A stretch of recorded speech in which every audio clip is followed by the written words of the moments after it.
कि रुपया ताकतवर होना चाहिए, कि हमारे देश का रुपया लुढ़कना नहीं चाहिए, हमारा रुपया ताकतवर होना चाहिए। डॉलर के मुकाबले हम बड़ी हिम्मत के साथ खड़े रहे, ये इसमें कोई दुविधा नहीं। लेकिन कैसे? 3 सॉल्यूशंस है। नंबर 1, रुपये की डिमांड बढ़ाओ।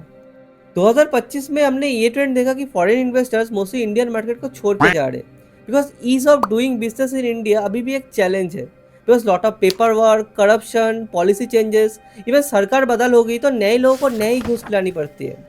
तो इसके वजह से they prefer to invest in different countries, and इसके वजह से इंडिया में फॉरेन कैपिटल इनफ्लो कम हो रही है एंड रुपये की डिमांड भी कम हो रही है।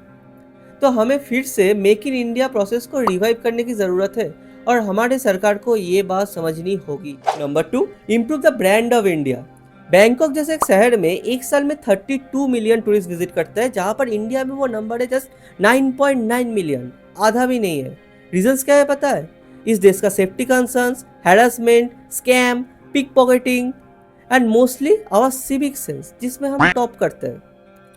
सो एटलीस्ट इंडिविजुअल लेवल पे हम ये तो एश्योर कर सकते हैं कि अतिथि देवो भव को एक्चुअली फॉलो किया जाए। बिकॉज अगर टूरिस्ट ही नहीं आएंगी तो डॉलर कैसे आएंगे एंड रूपी कैसे स्ट्रांग होगी। Number 3, India first. So global disasters and war की वजह से फॉरेन इन्वेस्टर्स एंड ट्रेडर्स की कॉन्फिडेंस थोड़ा हिल जाती है।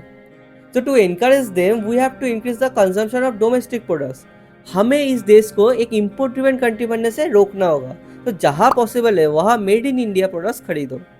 As for example textile industry, अच्छे कपड़े बनते हैं इंडिया में। चलो शुरुआत आज ही से करते हैं। कमेंट में बताओ तुम्हारा favourite made in India brand कौन सा है, जिससे और लोगों को इसके बारे में पता चले। सो रूपी आज ऑलमोस्ट 100 तक गिर चुकी है एंड रूपी गिरने से आपके डेली एक्सपेंसेस में क्या असर पड़ेगा अगर आपको जानना है तो मैंने एक रूपी इम्पैक्ट चीट शीट बनाई है। सो कमेंट कर दो रूपी एंड PDF आपके DM में आ जाएगी।